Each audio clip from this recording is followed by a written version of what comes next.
Hola, hola, bienvenidos hoy día lunes 1 de marzo del 2021. Estamos junto a Lee conmigo la Biblia en esta edición número 60. Mi nombre es Andrea y nuevamente te doy la bienvenida y estoy muy agradecida con cada uno de ustedes que comparte este material y este esfuerzo que hacemos para que cada uno de nosotros tenga la posibilidad de leer la Biblia cada día, unos 30 minutos aproximadamente que dedicamos junto a la palabra de Dios. Pero sin más demoras, te invito a comenzar nuestra jornada del día de hoy junto al devocional.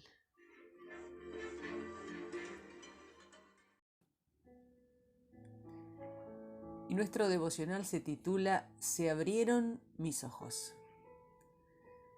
Pecados, muchos pecados, pero simplemente no los veía. Estaba espiritualmente ciego. Cuando comprendí el porqué de la cruz, se abrieron mis ojos. Desde entonces he notado que al intentar compartir el mensaje de Cristo crucificado, la gente tiene distintas reacciones. A veces hay gente muy inteligente que simplemente no puede ver. Por otro lado, me suele sorprender el claro entendimiento que otros demuestran, incluyendo los niños muy pequeños. Para quienes logramos verlo, es algo que transforma la vida. Para los que se salvan, es decir, para nosotros, este mensaje es el poder de Dios.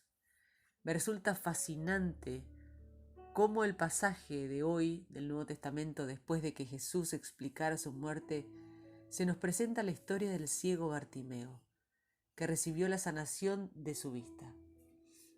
Dijo a Jesús: «Quiero ver». Jesús respondió: «Puedes irte, tu fe te ha sanado». Inmediatamente recobró la visión y siguió a Jesús. La palabra utilizada para sanado es la misma que se usa en griego para salvado. ¿Y tú? ¿Logras verlo? Los pasajes de hoy nos ayudan a ver la importancia de la muerte de Jesús. Proverbios 6 nos habla sobre considera la reacción de Dios ante el mal. No puedes entender por completo la cruz a menos que entiendas por qué fue necesaria. Considera la reacción hostil de Dios hacia el pecado. El escritor de Proverbios enumera cosas que el Señor aborrece y le son detestables: los ojos altaneros, la lengua mentirosa, las manos que asesinan a gente inocente, la mente que elabora planes perversos, los pies que corren ansiosos al mal, el testigo falso y mentiroso, el que provoca peleas entre hermanos. Dios es amor. También es justo y santo.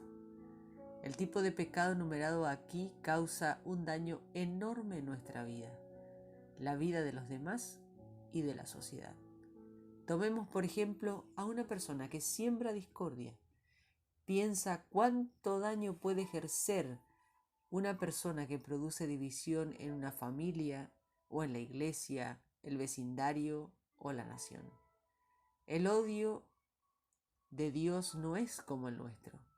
No contiene ningún elemento de malevolencia, mezquindad ni hipocresía, sino que es la reacción ante el pecado del Dios que es a la vez todo amor y santo. Su ira es su hostilidad amorosa y santa hacia el mal. Cuando comprendemos el alcance de la hostilidad de Dios hacia el mal que condujo a la cruz, la única respuesta válida que podemos dar es volvernos a Dios en oración para pedir perdón y ayuda. Marcos capítulo 10 nos invita a considerar los resultados de la cruz.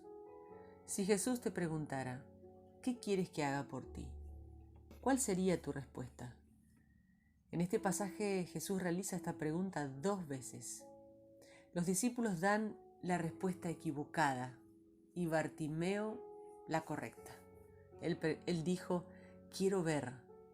Ciertas personas simplemente no logran verlo. Hay quienes han descrito la muerte de Jesús como inesperada y trágica, pero en realidad fue planificada, profetizada y predicha. Este pasaje del Evangelio de Marcos, en los versos 32 al 34, es la tercera y la más detallada de las predicciones que Jesús ofrece sobre su muerte. Nos muestra que esperaba su propia muerte e incluso su resurrección. Su muerte no fue algo inesperado, fue una decisión deliberada. No terminaría en tragedia, sino en triunfo.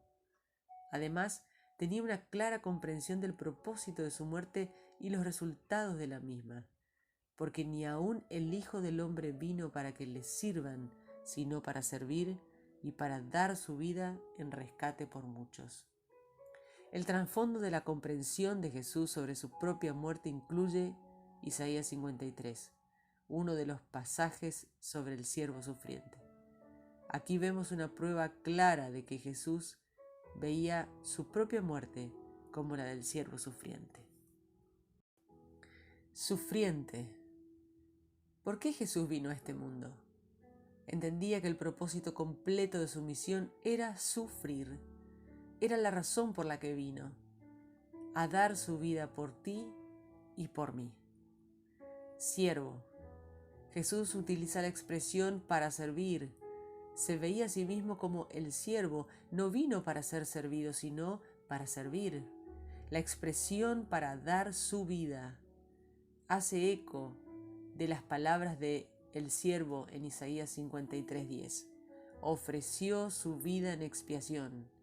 E Isaías 53:12, que dice derramó su vida hasta la muerte.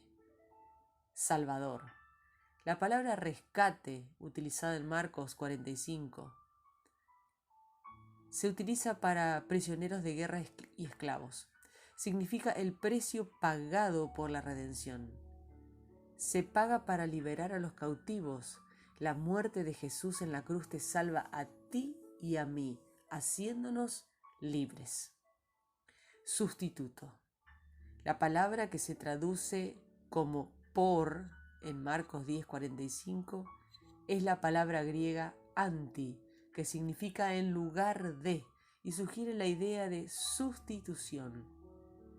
Es este concepto de sufrimiento en nuestro lugar que se encuentra en Isaías 53. Al usar estas palabras, Jesús mostró que creía que su muerte no era accidental ni por su propio pecado, sino en sufrimiento en lugar de otros, quienes de no ser por ello hubieran tenido que sufrir.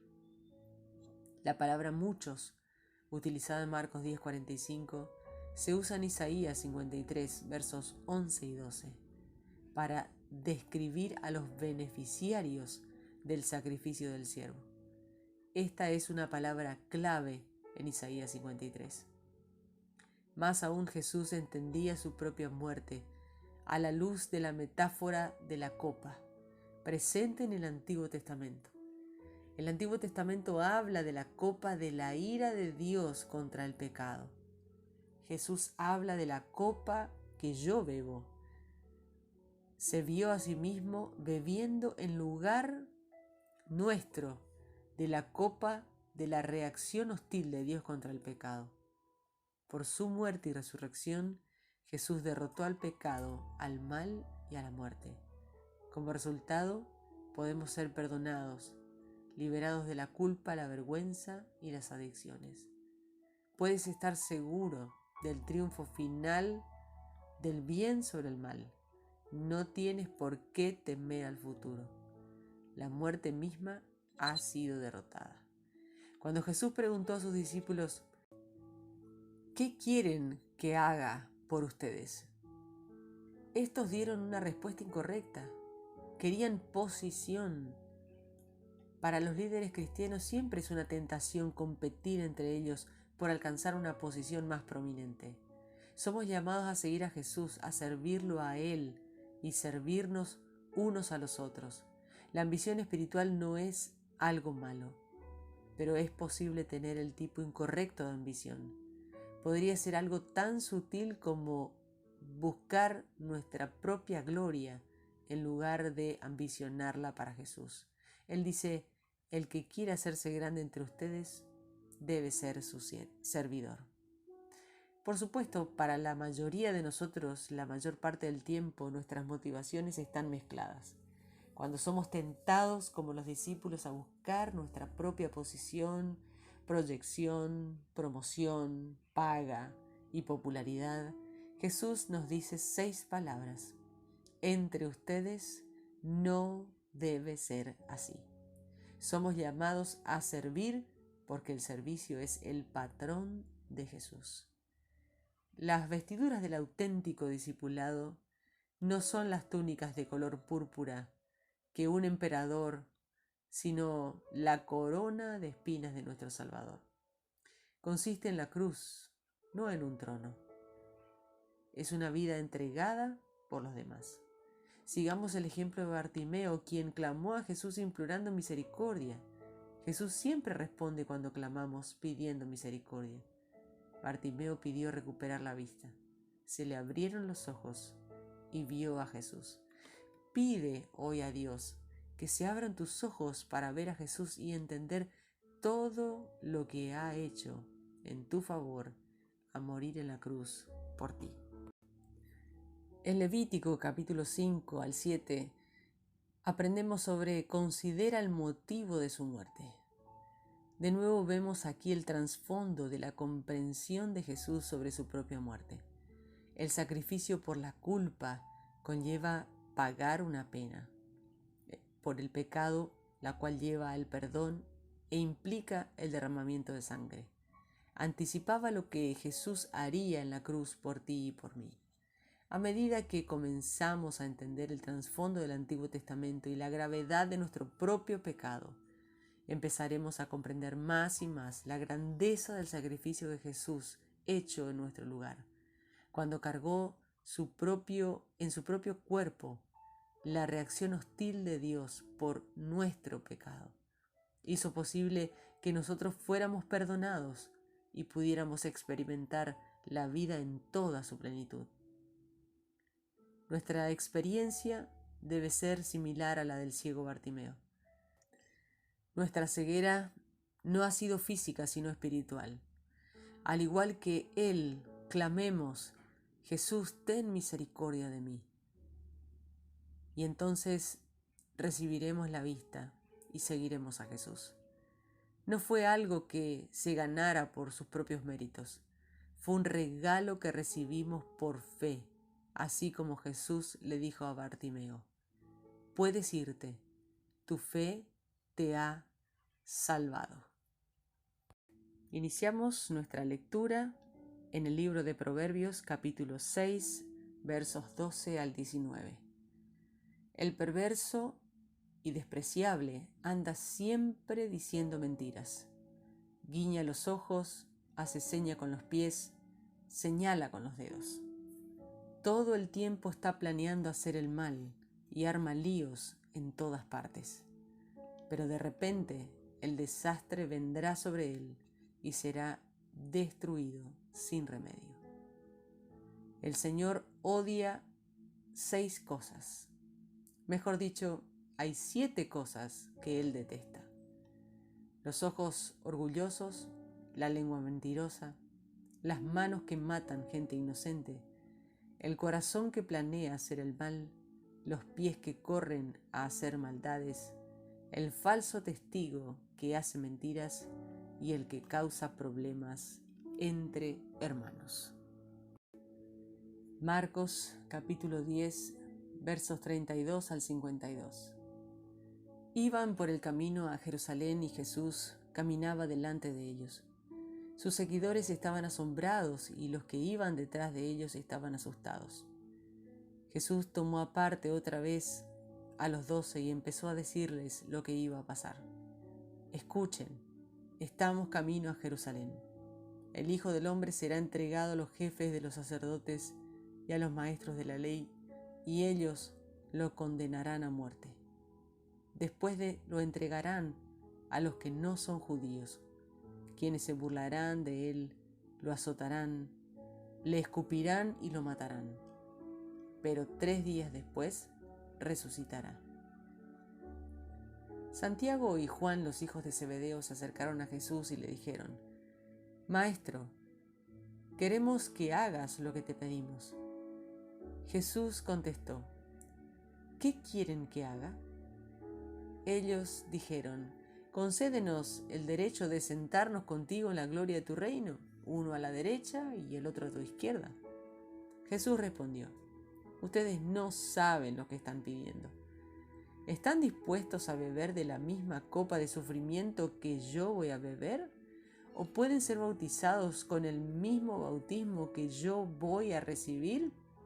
Ellos contestaron: Sí podemos. Entonces Jesús les dijo: Ciertamente van a beber de la copa que yo bebo y van a ser bautizados igual que yo, pero yo no puedo decidir quién se sienta a mi derecha o a mi izquierda.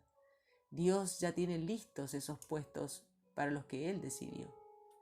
Cuando los otros 10 escucharon esa petición, se enojaron contra Santiago y Juan.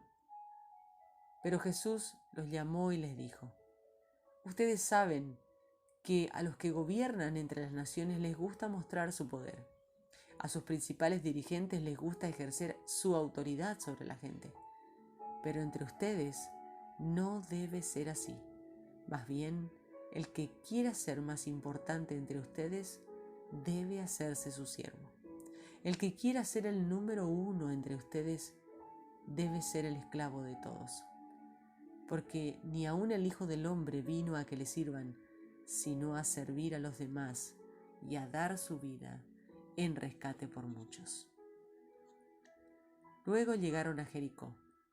Cuando Jesús y sus seguidores salían de allí acompañados por mucha gente, un mendigo ciego llamado Bartimeo, hijo de Timeo, estaba sentado al lado del camino. Cuando oyó que venía Jesús de Nazaret, comenzó a gritar: «Jesús, hijo de David, ten compasión de mí». Muchos lo regañaron y le decían que se callara. Pero el hombre gritaba aún más: «Hijo de David, ten compasión de mí». Entonces Jesús se detuvo y dijo: «Llámelo». Llamaron al ciego y le dijeron: «Anímate, levántate, Jesús te está llamando». El ciego se quitó el manto, dio un salto y fue a donde estaba Jesús. Jesús le dijo: «¿Qué quieres que haga por ti?». El ciego respondió: «Maestro, quiero ver de nuevo». Jesús le dijo: «Puedes irte, tu fe te ha sanado». Enseguida el hombre pudo ver y siguió a Jesús por el camino. Continuamos en el libro de Levítico, capítulo 5, versos 14 al 19. El Señor le dijo a Moisés: «El que sin intención cometa pecado y resulte culpable de fraude contra lo que ha sido consagrado al Señor, traerá un carnero sin defecto como sacrificio de restitución al Señor. Se usará el peso oficial para fijar el precio del carnero. Esa persona pagará por el pecado que cometió contra lo consagrado a Dios. Llevará lo que prometió más una quinta parte y lo entregará al sacerdote. Luego, con el carnero como sacrificio de restitución, el sacerdote purificará a esa persona y quedará perdonada. Si alguien peca y hace algo contra los mandamientos del Señor, pero lo hace sin darse cuenta, será culpable y tendrá que reconocer su pecado. Entonces llevará del rebaño un carnero que no tenga ningún defecto, del precio fijado, como sacrificio de restitución. Luego el sacerdote purificará a esa persona del error que cometió sin darse cuenta y quedará perdonada. Se trata de un sacrificio de restitución, pues la persona se hizo culpable ante el Señor. Levítico capítulo 6. El Señor dijo a Moisés: «Habrá casos en que alguien cometa pecado contra el Señor al defraudar a otros de las siguientes maneras: engañar a alguien en algo que éste le había prestado o dado a cuidar, mentir sobre un préstamo recibido, robar, estafar, encontrar algo que estaba perdido y negar haberlo encontrado, jurar en falso o cualquier otro pecado que se suele cometer. En todos estos casos, el que los comete es culpable y tendrá que devolver lo que se robó, lo que se apropió con engaño, lo que estaba cuidando o lo negó haber encontrado. Cumplirá el juramento, tendrá que devolver todo a su dueño, más una quinta parte del valor total, y lo hará el mismo día que lleve el sacrificio de restitución. Llevará ante el Señor un carnero de rebaño que no tenga ningún defecto, del valor fijado para un sacrificio de restitución. Luego el sacerdote purificará ante el Señor a esa persona y quedará perdonada de lo que hizo que fuera culpable. El Señor le dijo a Moisés: ordénales esto a Aarón y a sus hijos. Esta es la ley del sacrificio que debe quemarse completamente. El animal que se sacrifique se dejará sobre el altar toda la noche hasta la mañana siguiente con el fuego ardiendo. El sacerdote vestirá túnica y ropa interior de lino, sacará las cenizas que dejó la quema del sacrificio, las colocará a un lado del altar. Después el sacerdote se cambiará de ropa, sacará las cenizas del campamento y las llevará a un lugar limpio. El fuego del altar se mantendrá siempre encendido, nunca se dejará apagar. El sacerdote echará la leña al altar cada mañana, acomodará al animal que se va a quemar y también quemará en el altar la grasa de las ofrendas para festejar. El fuego debe permanecer siempre encendido sobre el altar y no debe dejarse apagar nunca. Esta es la ley de ofrenda de cereal. Los hijos de Aarón la presentarán ante el Señor frente al altar. El sacerdote tomará un puñado de la harina de alta calidad de la ofrenda de cereal junto con el aceite y todo el incienso de la ofrenda y lo quemará en el altar como presentación de toda la ofrenda para olor agradable al Señor. El resto de la ofrenda se la comerán Aarón y sus hijos, pero sin levadura y en un lugar consagrado, en el patio de la carpa del encuentro. No lo cocinarán con levadura. Ese resto de la ofrenda se lo he dado a ellos como parte que les corresponde de la ofrenda de cereal, y es algo tan santo como lo son el sacrificio por el pecado y el sacrificio de restitución.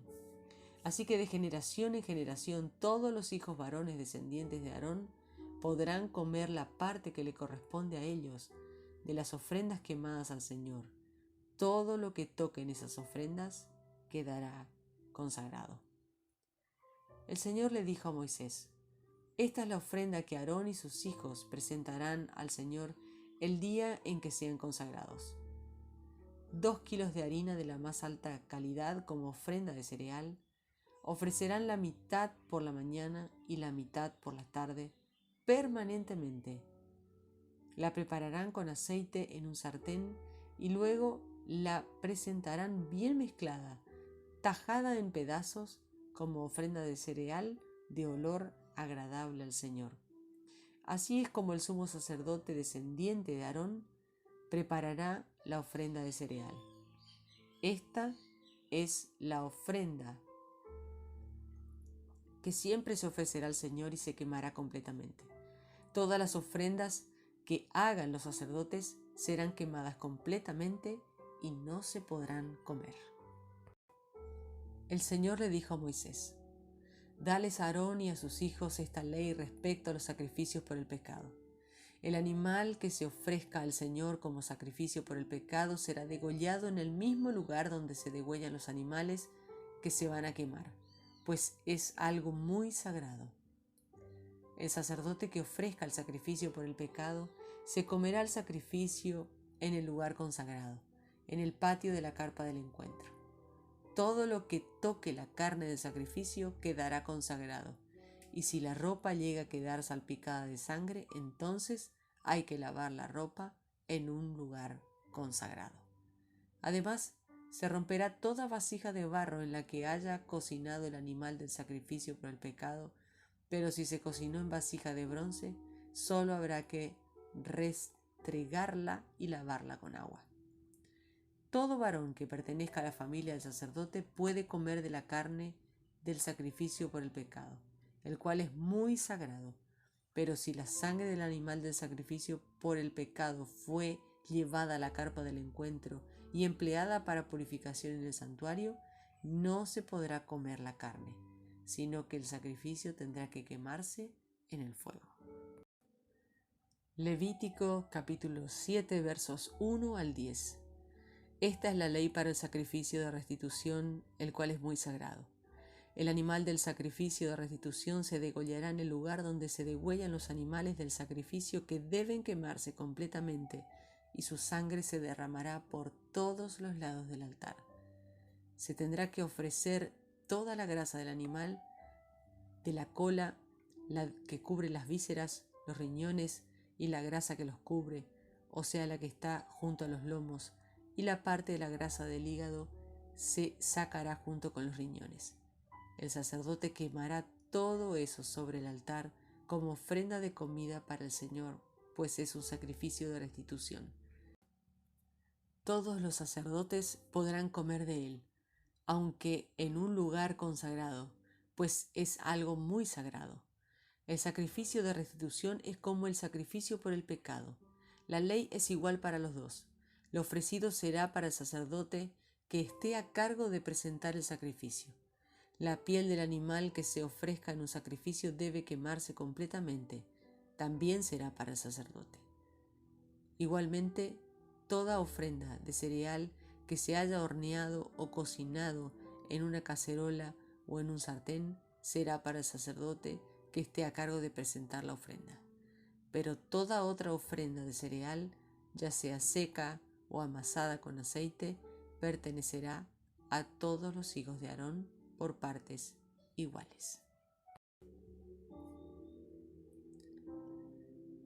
Hemos llegado al final de nuestro tiempo de lectura de la palabra de Dios.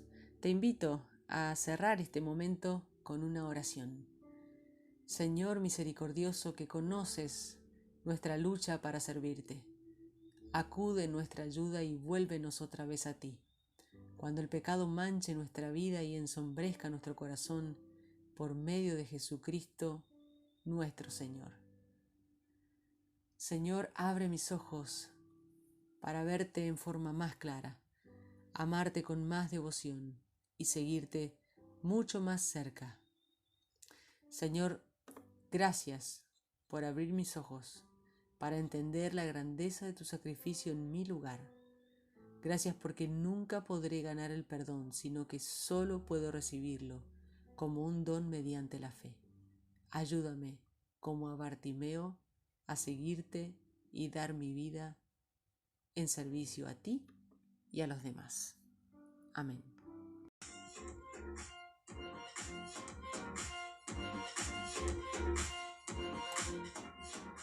Punto final para este día lunes 1 de marzo del 2021, edición número 60 de este Lee conmigo la Biblia.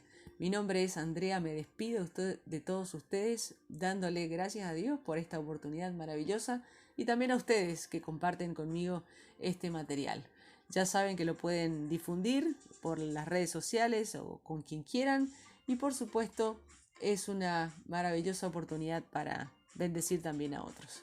Muchas gracias, es todo lo que puedo decirles. Gracias, gracias, gracias por compartir conmigo y por supuesto nos reencontramos mañana en otra edición de Lee conmigo la Biblia.